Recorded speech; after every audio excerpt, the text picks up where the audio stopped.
All right, everybody. So we are now reeling from the colossal L that Kamala Harris took and the colossal W that Donald Trump took in the election a few days ago. We are still looking over the results of the election, trying to figure out what, if any, silver lining we can get from it, and that, well, it's data. We can learn what the American people are feeling and thinking and how we can potentially persuade them away from supporting Trump in the future. God willing, we have another election, right? However, in the midst, in the aftermath, I have to admit I was wrong about how the left would react to Trump's win. I was hoping that more of the left would be angry, like motivated angry. I noticed that after Biden won, not just mine, but every progressive and even some right-wing media outlets, but to much lesser extent, took a pretty significant hit in their viewership when Trump lost the election in 2020 and Biden took office. And so I thought, and I've noticed, a lot of people went on vacation for the last 4 years from certainly engaging with any form of political news content or commentary content. And everyone felt it, right? It was a rough last 4 years. And of course, in the meantime, on the right, as opposed to the left, as the left kind of stagnated and shrunk for the last 4 years, especially online, we have seen the right explode in the alternate media landscape to an extent where I believe it's 11 of the 13 biggest podcasts in the world, the most viewed podcasts in the world, are all right-leaning. Number 1 is Joe Rogan, like number 7 or 8 is Ben Shapiro's podcast, just for a little reference on how, like, fucked the situation is. And so you would hope that, all right, hopefully people recognize we need to build our own left-leaning, anti-MAGA, anti-fascist media landscape, at least a media landscape of people that base their thoughts and opinions in truth, and their rhetoric and their reporting in truth, and not an agenda or some kind of ideological, highly partisan populist bullshit like the entire right has been doing with for Trump in the last, 8 years now. We need that. But here's the thing. The exact opposite is happening. Now, it hasn't hit me as hard, but boy, are other left-wing channels experiencing it.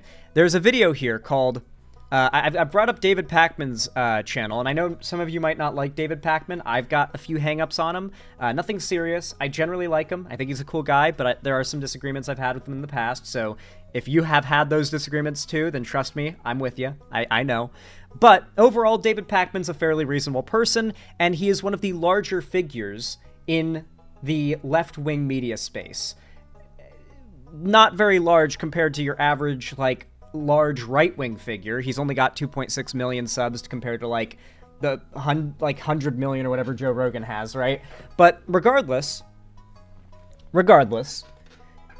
David Pakman is still pretty based, and he has also spoken before making this video with Sam Cedar and a bunch of other progressive commentators and speakers, and he made this video called "I'm Terrified. Is the left about to abandon politics?" And I gotta say, I'm scared for the left too. I honestly have to admit, this is not the result I was expecting the left to have, and if it is, then well, we might as well just give up entirely, because there's no fighting against the right if the left is at large going to have this reaction for long. Let's watch the video. David Pakman says it best. I'm going to tell you something that is terrifying me. I always try to come here and put a positive face on everything, but there is something going on that is terrifying me. When I woke up this morning, we had lost 5,000 YouTube subscribers compared to where we were last night. Now, the first thing I thought was, is this a glitch? We've been on YouTube for 15 years or something like that, and subscribers always just go up. They just never go down. They go up. 15K. Is something wrong with my channel? Is someone Not attacking 5K. my channel? What's going on? So I started texting, and I texted Brian Tyler Cohen, and I texted Tyler Cohen and Brian Cohen and Brian Tyler, all of them. I texted all of them. I texted Jesse Dollemore. I texted Luke Beasley and Farron Cousins and Sam Cedar. And every single one of our channels since last night is hemorrhaging subscribers. What is it? I've had a little bit of sub hemorrhage too since Trump won. Like, most of my subs are a little more dedicated to politics than the more casual viewers of these channels. So I lost like 150, like 175 subs from the Great Purge. But he'll explain what's going on in a moment and what's happening and how bad it is if this is how the left is going to respond. Because the left needs to respond genuinely with the exact opposite reaction that it's having right now. But I'll let him get into it. That is going on. Here is a graphic. As you can see, subscribers just go up, up, up, up, and they are down. It is not just YouTube subscribers. We are seeing record cancellations of paid memberships. Record cancellations. These are the people that keep the show running.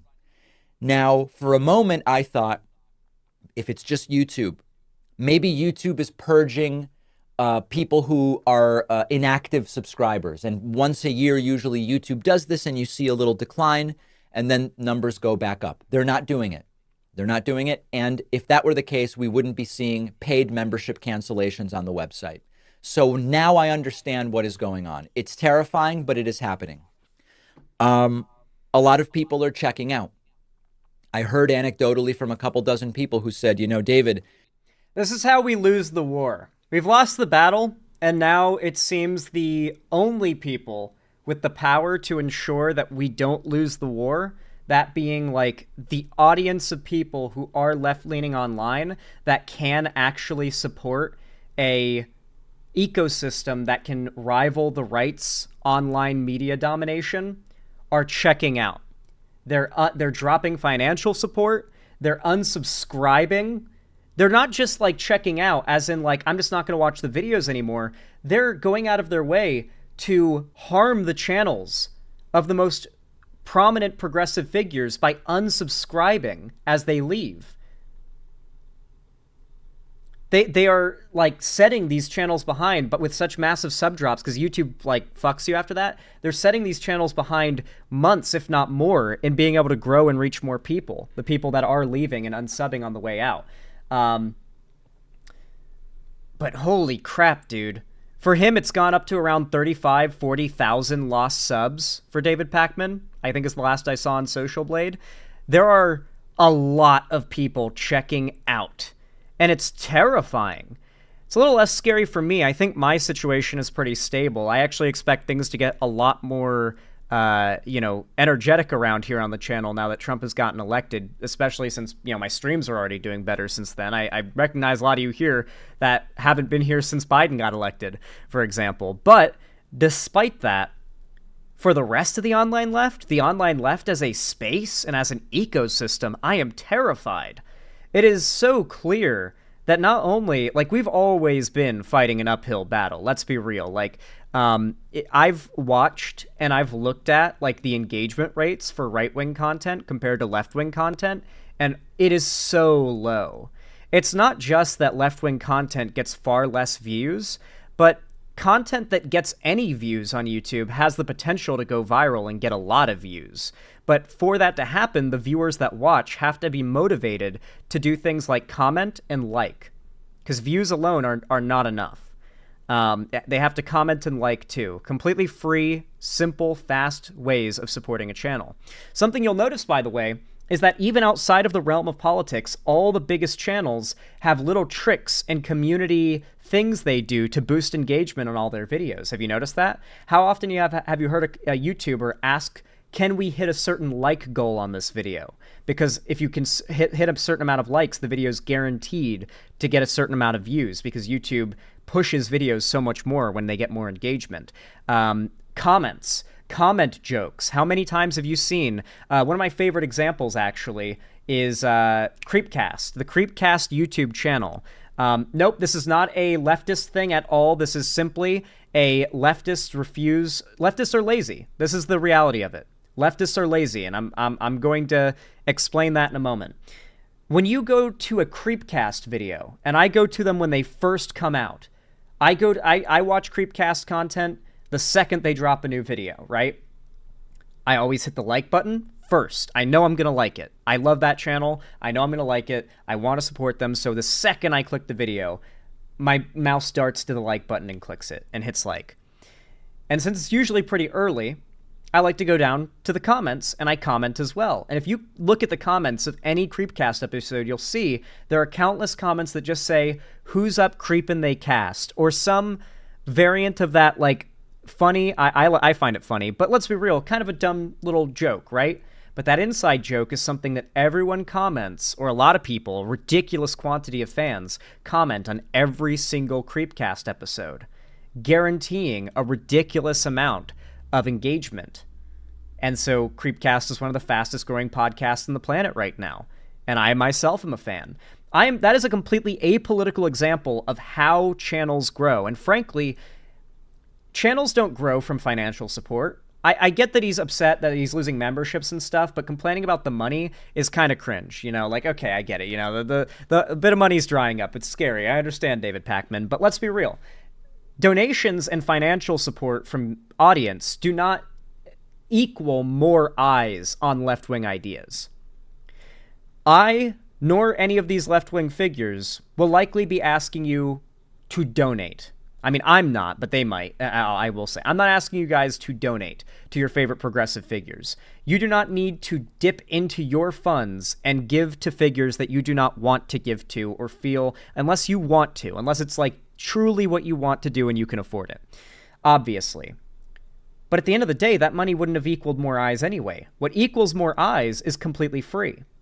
A like and a comment on every progressive video you watch. And if you're really dedicated to helping your favorite progressive figures take off, even if you don't plan to watch the video because you already saw the topic or it doesn't interest you, click it, leave a like and a comment, and dip out. That helps too. Right-wing communities lean heavy into making a cult of supporting their favorite figures. And on the left, it almost seems like even in the most hardcore, tight-knit communities, there is a laziness that I have noticed. And the stats don't lie, you know, even among my own audience, right? Like, compared to other figures, like, you guys like and comment at a much lower rate than any non-political YouTuber or any right-wing YouTuber would receive. And I mean, you guys like my content, I assume. Y'all are watching it. Y'all are actually giving me a lot more positive feedback than ever lately.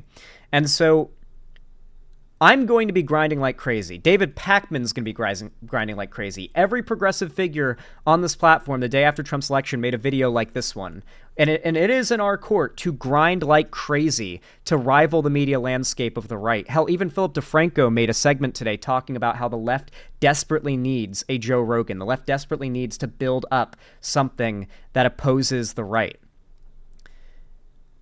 But there's only so much the creators can do, right? Hell, I upload 3 times a day, you know? Like, my channel's less than 100K subs, and I've been uploading 3 times a day for a long time. At a certain point, the ball is in the audience's court. You'll notice that when left-wing channels go viral, have you noticed it's always because they upload a video that appeals to a general audience? That general audience isn't left-leaning, and so they come and they comment and they engage a ton, and the video goes mega viral, brings that new audience to that channel and gets them in? Have you ever noticed that? It's because, for some reason, I don't know why. I cannot even pretend to know why. I can only assume, I don't know, laziness or something? At least when it comes to clicking buttons on the internet. Progressive content viewers are notably less likely to engage with the content they watch. And that is always, always bad. So when I tell you guys to like my streams, to like my videos, do it, for starters. This is what I mean when I say that. And on top of that, don't just do it for me. Frankly, you should do it for every content creator, but if you watch left-wing media content, boost it. Boost it, guys. Seriously. It is what needs to happen. I know this sounds like, so self-serving, like you're like all these figures are out here begging for more support, and it's like, yes, at the end of the day, me and all these figures are going to benefit massively if you guys do these things, obviously. But we're also the ones who become left-wing political pundits in this space already. I encourage you guys to become left-wing political pundits too if you think you can hack it. I highly recommend it. Feel free to use my chat to advertise. Just don't be annoying about it. However, if we want to win the culture war against the right, you're going to have to do that. Calling your viewers lazy isn't a good look, lol. Well, the stats don't lie. Progressives as a whole, not my audience. I mean, actually, my audience is probably a little more higher engagement than most on the left, actually. But the left as a whole, as a content viewing block online, is kind of lazy when it comes to like, someone else can click that like button, you know? Like, I used to be like that. Let's be real. Listen, I'm not going to pretend like when I wasn't lazy, when I wasn't hitting the like button and commenting on people's videos. Now, if you watch the right channels, you can find my comments on tons of videos. Because when I watch a video, I leave a like and I comment, even if it's some dumb little quip that's like a running joke in the channel. Because I know how much, as a YouTuber, I know how much it helps that creator. And that even my single like and comment are actually a big difference. And so, that's the simple reality of it. If we're going to counter the right, we have to dominate the algorithms, and that's the way. Massive support from viewers. I was too lazy to hit the like button once, and I stopped doing that because I realized how valuable it was when I became a YouTuber and was like, damn, man, that like button and commenting really does matter. Like, even individual ones. Like, yeah, so there's a reason why all these figures are out here calling for more engagement. Obviously, it's a little self-serving, but it's also the reality of the situation. Like Joe Rogan, the podcast sphere, the right-wing misinfo sphere, it might have played one of the biggest roles in Trump winning the election. I just can't do it anymore. I just can't do it. I'm checking out. I'm out. And the reason that this is terrifying, not only because it puts everybody... Instead of whining about it, lefty content creators should be telling their viewers if they need to take a break, encourage them to disengage and recover instead of blaming them. Damn, Ganger World. Well, maybe I'm just not being clear enough with the way that YouTube's algorithm works, but like, as I said before, when these people unsub and they're like checking out, it's not just that their support is gone.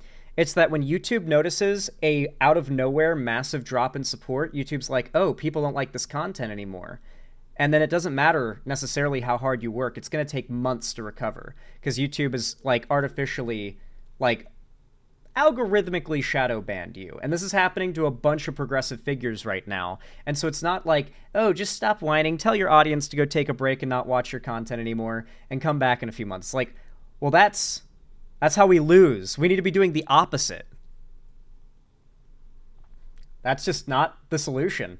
In left-wing media's livelihoods at stake and at risk. It's also a big problem that even now in my chat, which tends to be one of the most reasonable and chill chats in the entire online left, that there are people getting whiny about this, like just the reality of what the left has to do in order to combat the right's misinformation campaign.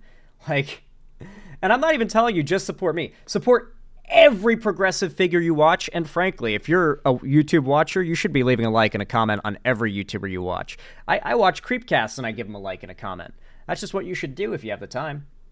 I know people's feelings don't care about YouTube's algorithms. If you're sad and depressed, they're going to act sad and depressed. You can't logic people out of that.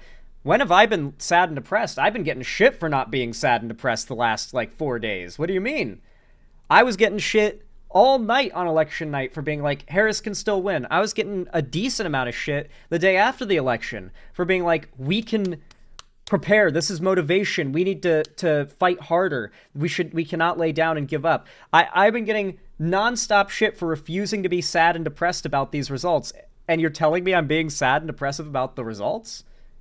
No, I am simply pointing out that we are seeing a worrying response from lefties that at least needs to be talked about. It terrifies me because our instinct is the opposite of what the right does, and we will get crushed if... And that's the frustrating thing, right? It's that the instincts are so different, right? Like, when the left takes a big L, progressives get, doomer in every way. Like, they want to vote less, even, right? Like, they just say, I'm just not even going to vote anymore. I've seen that before, since Trump won. I saw it after Trump won in 2016, too. I'm just not even going to vote anymore. It doesn't even matter. Like, they just check out, right? lefties, I don't know if it's like a brain like thing or like a brain bug that is spread through the left, but it's like, oh, we lost, time to throw in the towel, give up, we lost one battle, time to lose the whole war. But when it comes to the right, man, when they lose, they get angry. Did you saw what happened when they saw they lost in 2020? They were the same day outside of the polling stations screaming, "Stop the steal." They tried to insurrect the government because they were so mad that they lost the election. Am I saying we should be like that? In a lot of ways, no. Am I saying the left is at a massive disadvantage, that we are nowhere near as motivated as the right to win? Yeah. Yeah, it is definitely a pretty unfortunate reality that it does feel like the left is a lot less motivated to get up after a loss and grab another win.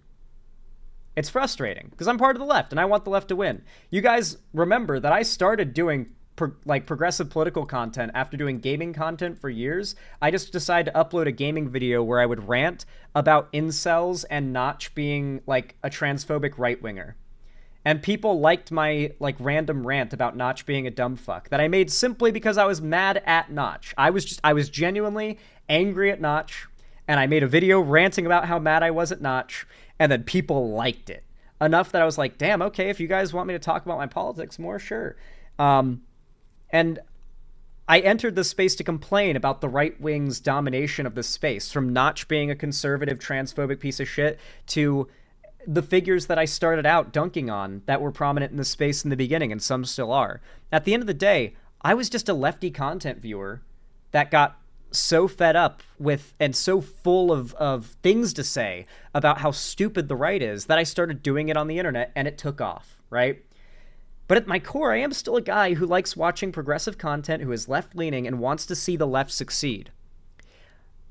As a viewer of lefty content, I want to see all other lefty figures, even if it's not me, reach tens of millions of subscribers. That is what I want to see happen. That is what I am rooting for.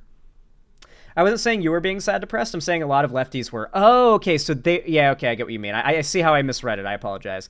I'm saying a lot of lefties were. I get what you're saying, but we're talking about human emotions. They're not acting logically. You're not wrong. You're not wrong. I think that more often than not, or more likely than not, when Trump takes office, we're going to see a lot of this start to reverse polls, or start to reverse in the opposite direction. But I will say that for now, it is very sad to see how quickly so many progressives, and I get that, like, for the right, it's all about winning. It's like their sports team winning. It's winning at winning's cost. But that needs to be the case for us too.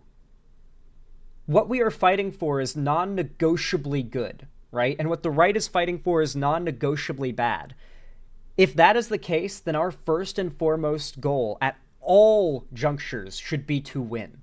To gain power, to gain prominence, to gain popularity, because that is what the right has done, and it has brought them back from the brink of death as a group in this country. I'm not joking about that, by the way. All trends suggested that in the next few decades, the Republican Party would be unviable unless they rapidly took on like pro-working class policies, legitimately. Trump and the right-wing media sphere have managed to reverse the trend of society getting more progressive, and a Republican, a far-right, extremely mask-off conservative fascist, after trying to overturn the election, outed as a sexual assaulter, having multiple allegations of pedophilia and connections to Epstein. Despite all these things, he won the popular vote by a lot. We have to counter the misinformation. It's got to be done, dude. Like, and our number one goal has to be to win. Against these people, yeah. The people that, the rights and the ideas and the things that we fight for and that we vote for cannot be fought for with anything other than the utmost of our effort. This is the way we respond to a defeat. The right wants us not to exist. The right wants to decimate independent progressive media. Oh, if you think that like every right-wing channel on the internet right now isn't gloating about this, they are. I know for a fact that I've had a few conservative channels make videos just about my channel experiencing sub loss after Trump got elected. Like all the like smaller drama-oriented right-wing figures are making videos dunking on how all the left-wing figures after Trump getting elected are now losing subs too. So it's like the running the victory lap over Trump's win and the full red trifecta. And on top of that, all the left-wing pundits who need to be pillars of strength right now are getting dunked on right now by conservative pundits as well. Yeah.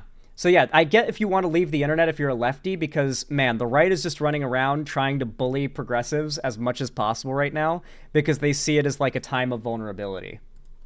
And so when I lose 5,000 subscribers and Brian loses thousands and Ring of Fire loses thousands and everybody's losing thousands of subscribers, understand that when the right loses, they get organized, they fund, and they create insanely effective organizations like Turning Point USA, investing in the Daily Wire and building out this huge network of right-wing ideas and influencers. So if you're feeling burnt out, I encourage you, take a break until the inauguration. It's months, okay? Mental health break, do it. Yeah, but that's when fair. we start canceling the subscriptions, we are in an algorithmic desubscription spiral right now, because when people start unsubscribing on YouTube, YouTube thinks, oh, we probably shouldn't recommend this content because it's generating a lot of unsubscribes. So then the content doesn't get recommended. And then the message doesn't get out. And then next election, they win by even more. On the bright side, I think this issue will probably fizzle out after Trump takes office. Because once Trump starts doing crazy shit, and the right hold all the power, there's no one else to blame. They control every aspect of our government now, outside of very like niche local levels, right?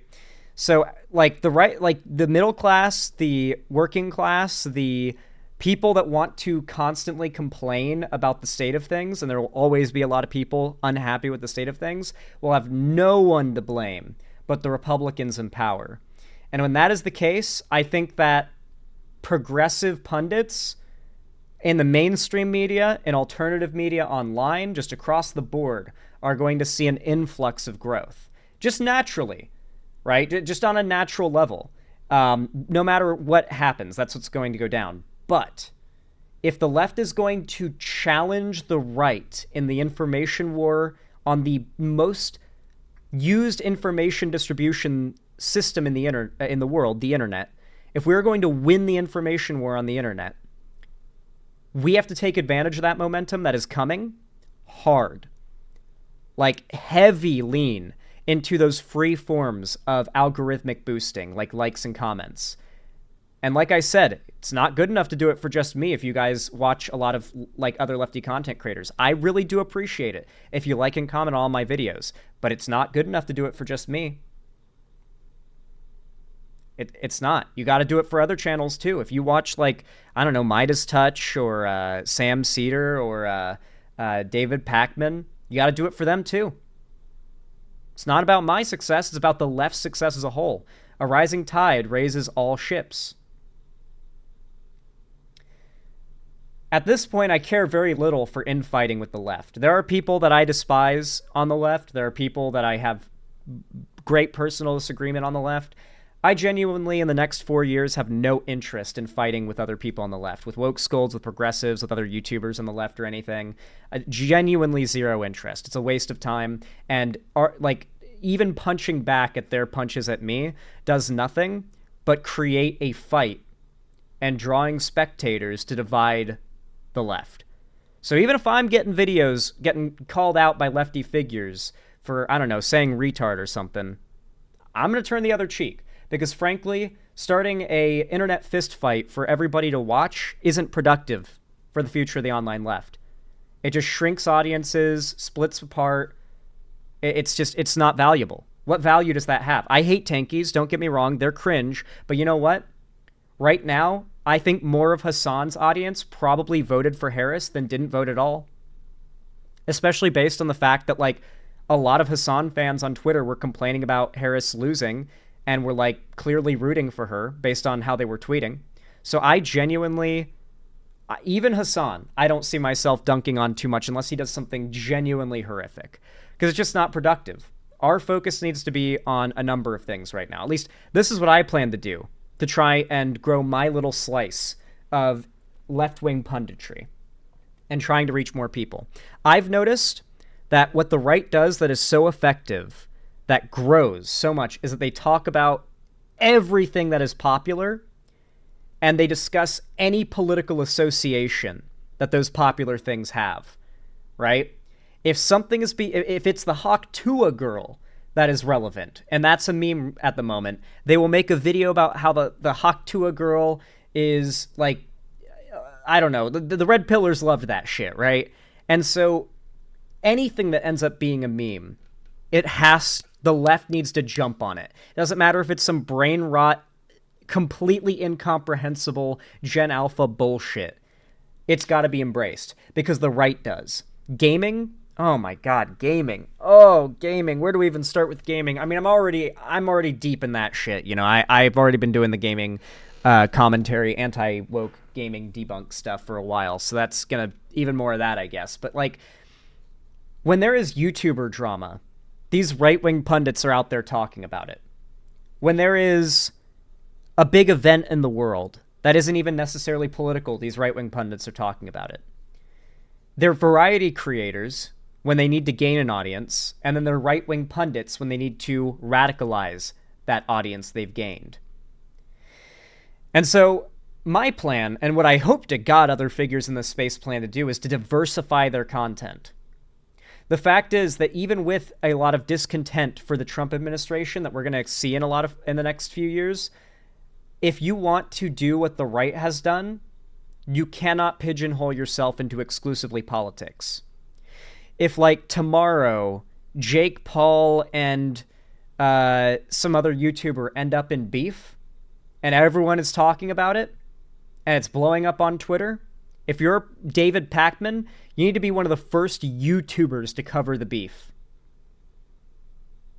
You want to know who one of the most successful and influential progressive figures in the space is right now? H3H3, a guy who doesn't talk politics probably 75% of the time, but when he talks politics, it's lefty politics the 25% of the time he does, and he's radicalizing a lot of normies to the left. Radicalizing, quote unquote. I guess now, considering the popular vote, being liberal is radical. So yeah, radicalizing. So yeah. I think that that's probably what a lot of these YouTubers, including myself, probably need to do. Like, to really start reaching out to a broader, like, demographic of people. It can't just be politics content. It's got to be what the right does, where they pigeonhole, or not pigeonhole, they worm their way into fucking everything relevant. They get their voice out, their opinion out on everything relevant, and more often than not, it's always the popular opinion.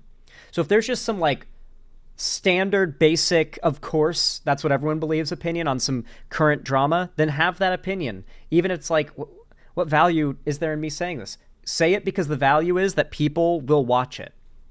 And they might discover you through it and then end up being more progressive because of it. They might vote differently or be more informed during the next election. They might have a more informed vote. And that is so important. Hell yeah, Max Richards. Thank you for the $5. I'm glad you like those games. They seem cool. So I do understand the instinct, but if we cede ground to them, they crush us everywhere. Now, we're up against a MAGA Supreme Court potentially till 2050. We'll talk about that later. We're up against a completely uninhibited Trump. I actually have... Donald Trump is likely going to install 2 30-plus year younger Supreme Court justices to secure the red Supreme Court for at least 50 years. So there is a good chance many of us here will not live to see a non-hard red Supreme Court. I probably won't. At 25, yeah, I probably won't live to see the next non-red Supreme Court. If you're really young in chat, you might. But for the rest of our lives, for the most part, that Supreme Court is going to be really hard red.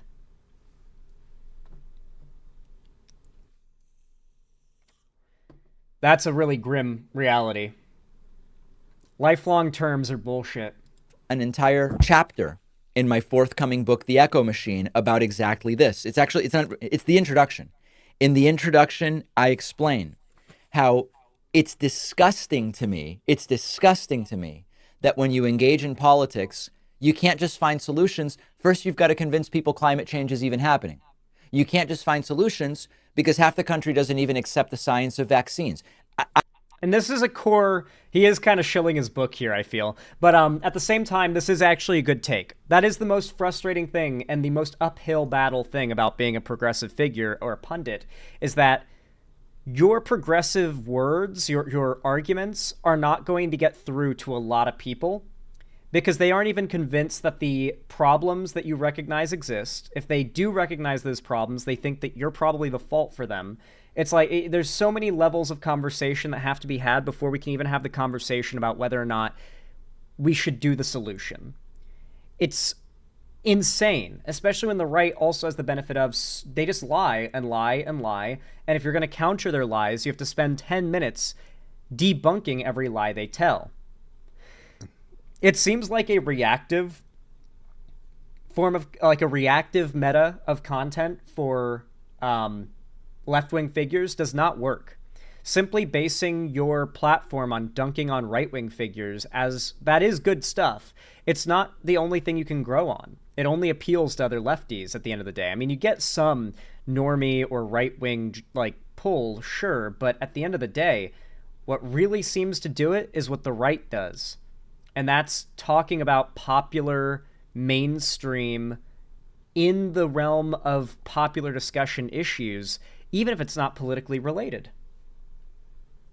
I outline this in the introduction, but I also make the point in the book that if you actually care about the world for ourselves, children, grandchildren, other people, families, friends, people we care about, when you disengage because they've gotten so extreme, you cede ground to them and you say, do whatever you want. I'm disengaging, do whatever you want. And we really can't do that, okay? So my request to you today is, please resubscribe to the YouTube channel. Don't watch the clips for months if they're not doing anything for you, okay? But all of us. Yeah, no, it is totally fine to take a break from watching political content, but for God's sakes, don't subscribe on your way out or unsubscribe on your way out, because that's like staying in a hotel and then checking out and then like shitting on the bed on your way out. It's like, well, you could have just left and stopped providing your business, but you ended up costing us money on your way out. You didn't have to do that. You know, we could have rented the place out to someone new right after, and you left a big old turd on the bed, goddamn, or just damaging the property. You know, hard to make an analogy, but that's the best comparison to make. So yeah, Dave Pakman's really cool, but obviously all these progressive figures have a vested interest in telling you to like and sub and, you know, provide financial support where you can. Well, hilariously, it's rocket money. You'll find that it's not even just the progressive figures. It's also figures like Philip DeFranco.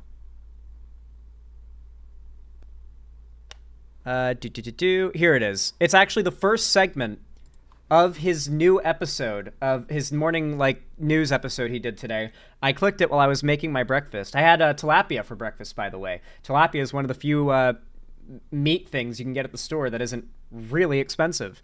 And so I made myself some tilapia fillets for breakfast. If you're wondering what I used, it was lemon pepper seasoning, and I basically ceviche cooked it, like sort of boiled it in lime juice. So it was kind of like ceviche fish, kind of tasted like that, with a bit of lemon pepper seasoning, but it was cooked. Cooked to a bit of crisp, a little bit of a crisp. I like to have some crisp along the edges of the fish. Delicious. I made myself some of that for breakfast, and I listened to the new Philip DeFranco on my TV while I made my breakfast. And I was so surprised to hear that even Philip DeFranco is saying exactly what David Pakman and I are saying about the left needing to dominate the right, or at least rival it, in the alternate media sphere online. We're talking YouTubers, podcasters, streamers. Let's watch. There is a lot that we have to talk about today, but let's start with how young men have swung so heavily towards Donald Trump in this election, and it's raised questions about a major generational shift to the right, and also sparked a debate about the influence of media, job prospects, and education gaps. Because while people have been looking through the data, talking about all the different demos, I want to focus on young men and their turnout for Trump. Yeah, Shark's commentary on this election has been great. I saw Shark's tweet the other day. He had a very good takeaway from the results. I imagine Sharks had some pretty good takes on top of that. I'm also thinking I'm probably going to start dedicating the stream more often to shouting out smaller progressive figures as well. I used to do this more back in the day, but with really small channels that were up and coming, like less than like even 1,000 subs.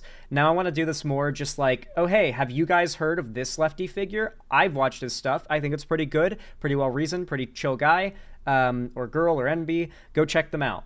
I'm probably going to be doing that a lot more. So if you don't watch Shark 300, then you really should. Great content creator.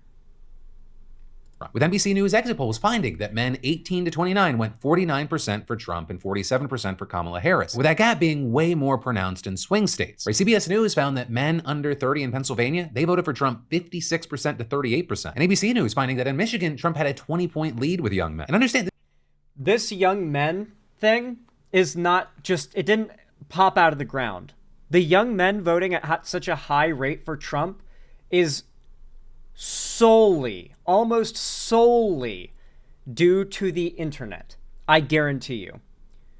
We have watched this trend. We have watched it. There have been studies talking about the red pill, Andrew Tate shit, radicalizing young men to the right, and how like young Gen Z men are like what's the word for it? Diverging away from the progressive trend upwards that both genders, men and women, have had while going up in progressive values over time. They've diverted down, right? Men are getting more progressive. So, or not progressive, the opposite. They're getting less progressive instead of more progressive. That is a big trend switch up that I can only realistically attribute to the internet culture war shit. The Gen X and older voters, those are the people I think were swayed by the economic stuff. But these Gen Z voters were not buying stuff. They were not hit by the economic crash 4 years ago. For these young men under 30, it's the internet that made them regressive. Not the economy. Gen X and older, yeah, I buy it. It's the economy. These younger people were not dealing. They don't know a good economy to compare the bad one they've been living into. Okay, so yeah, I said regressive, Ganger World, not progressive. Don't worry. I said that's why young men are regressive right now. This is a major gender gap nationwide because Harris got 61% of the vote for women in 18 to 29. And while yes, young people in general went to Harris. Dude, the fact that it was only 61% really goes to show that abortion is not that strong of a, why does Zan's mouse pointer have such a small schween? It's because I have a 1440p display currently. It's upscaled. And so my monitor is big, but my mouse is tiny.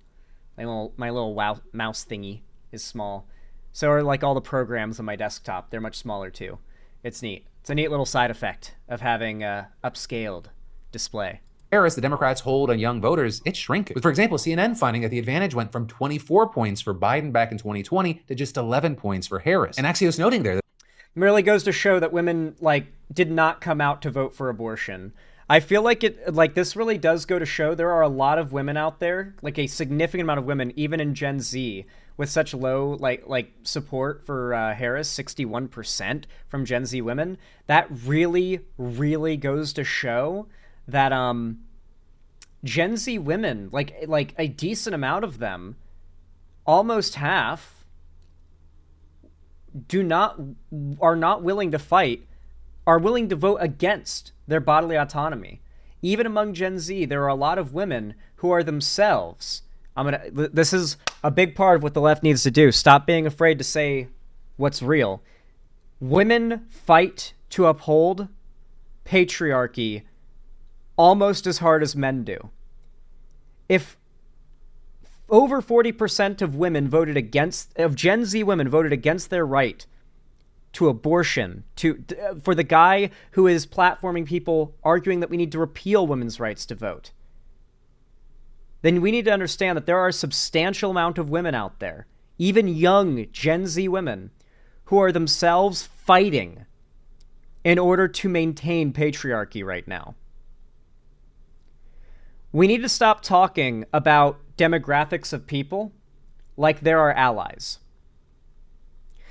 We need to talk about how we're fighting for policies that give rights and autonomy and equality to these demographics, but especially now, we need to recognize that these demographics, as on their own, are not a monolithic ally group that we can rely on to just come out and vote for their own best interests. Okay?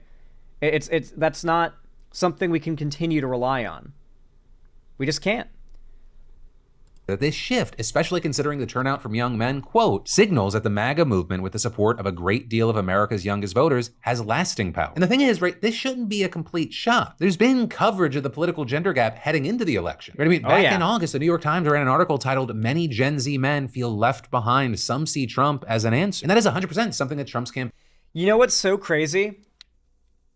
For years, there were all these articles talking about how the left needs to speak to Gen Z men. And so much of the left's response was to say, no, they're misogynistic little pricks. Why should we be speaking to them? What, you want us to give lip service to their misogyny? You want us to, like, be misogynistic? You want us to give them privilege or fight for their privilege so they don't stop supporting the left? How do you want us to speak to them? That was always this, like, dishonest response that we'd get. And now, young Gen Z men have, in the majority, fallen behind Trump. The left refused to accept the warning signs that we need to start appealing to edgy young Gen Z men. And a lot of them argue, and this is going to be such a hard pill for you guys to swallow.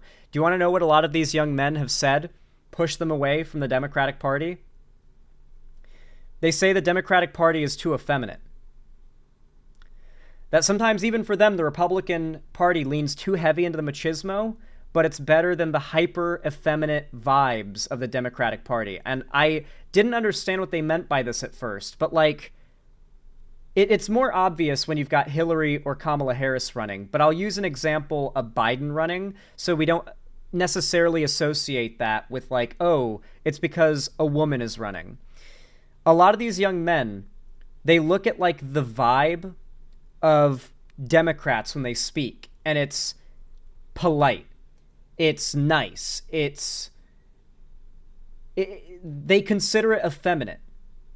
And it's unattractive to these young men that are looking for masculine male role models. What the fuck, Lamau? Well, have you noticed that the best way to gain a large audience of Gen Z men is to take HGH and talk about how eating nothing but raw organs all day is the best way to live?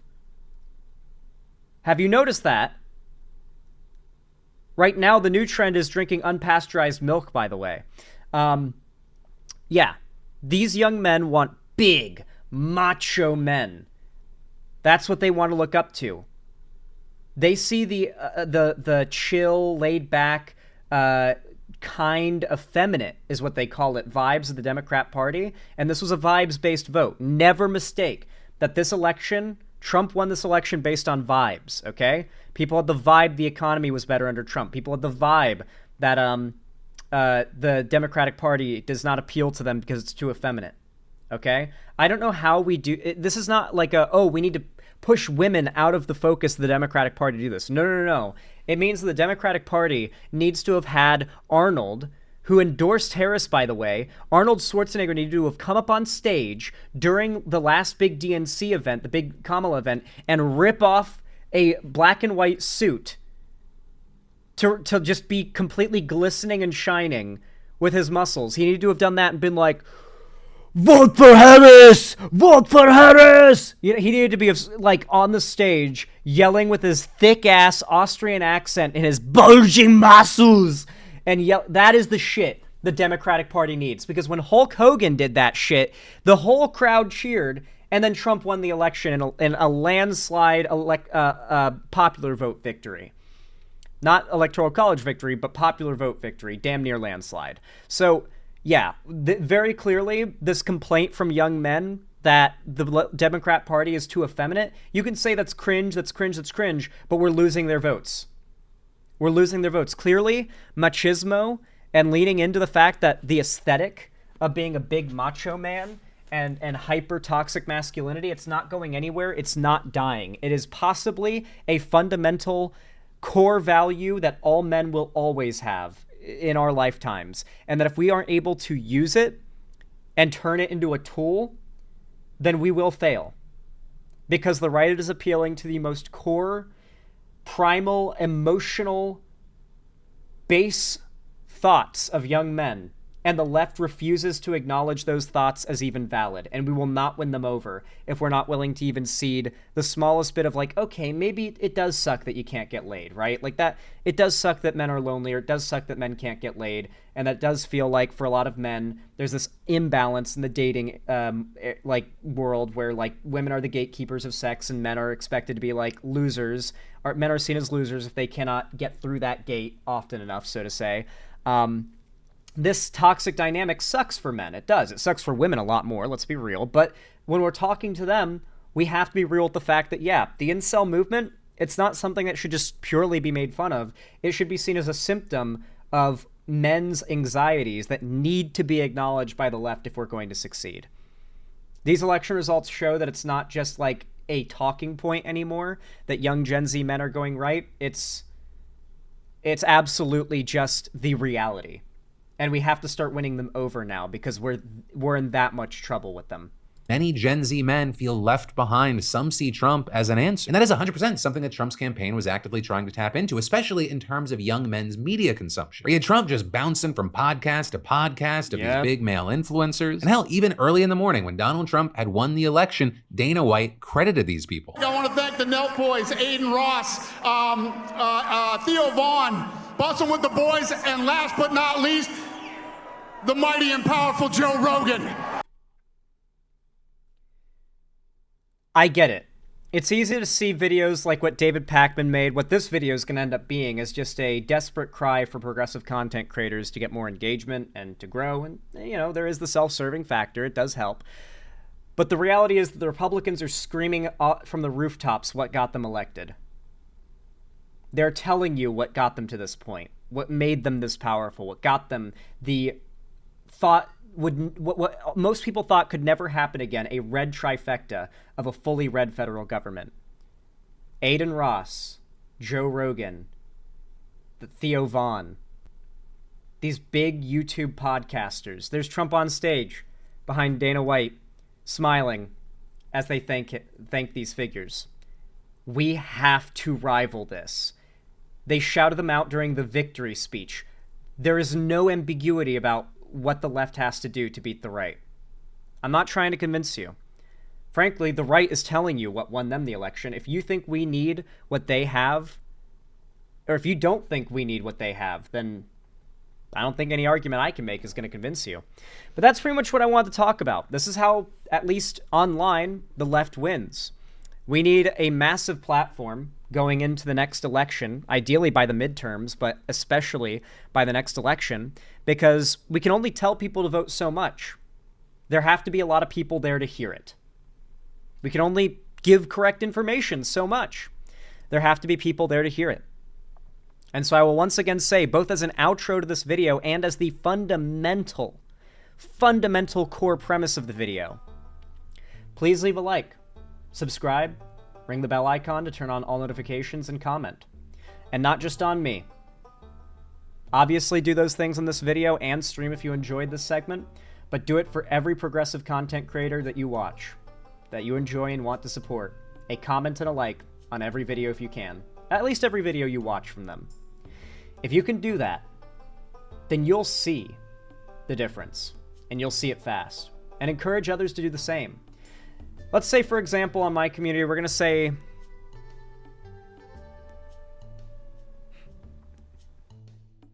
how about this? If you guys want to make a comment engagement trend in my comment section, I highly recommend you recommend this to other figures you watch, by the way. If you, like, say, watch Shark 300, West Side Tyler, I don't know, any other lefty figure that you enjoy, go to them and tell them, hey, you should do what I'm about to tell you guys to do. Have them make their own version of this, because every successful YouTuber does this. I don't know why I haven't been doing it, but we're going to start today. A meme comment that everyone leaves even when they can't think of anything to comment. I think for us, it should be, they call me, and then a different play on Anderhall. So for example, in this one, it could be, they call me Streamderhall or something, or they call me Grinderhall or something. I don't know. Like, find a, just, you could do Who's Up Xanning They Hall. I don't know. But if you make that a meme, if a bunch of you guys start commenting that same thing, that same, like, running joke, it will blow up. People will start doing it just because, and it will blow up. Do it for other figures too, and recommend to other content creators that you watch on the left that they do this as well. That they recommend this to their audiences too, because I want them to grow as well. Anyway, if you thought what I had to say was valuable, y'all know what to do. Consider joining my fan Discord if you haven't already, because including tonight, by the way, every single week I either host a game event, a call-in stream, or like tonight, a watch party in my Discord server, so I really hope to see you guys there. It's a great fun time. We're going to be watching the new episode of From, and some more Walking Dead starting Season 2. It's going to be a fun time. It's great. It's like sitting down with a whole bunch of friends, only it's you guys, my fans, and we watch shows and movies together. It's a great time. Hope to see you guys there. And of course, if you want to support me directly, like I said, financial support does not equal more eyes on left-wing content. None of this is saying you need to donate more of your hard-earned money to left-wing content creators. That's not what I'm getting at. But if you do want to support the stream and you can afford it, then consider donating, subscribing, or gifting a sub, supporting the channel financially through YouTube, Twitch, Streamlabs, Streamelements, Patreon, or buying merch in the Streamlabs link down below. Regardless, though, like I said, donos, they help individual figures keep their stuff going, keep it afloat, but they do not equal more eyes. That is not what the left needs right now. That's not what you guys don't need to start, like, shilling out money, right? I want to be very clear. But those free forms of support, like comments and likes, start spreading them all around. I want to see the entire left rise over the next few months. That is what will make me happy. Anyway, I hope you enjoyed, regardless of how you watch or support the stream. Thank you, and have a good one.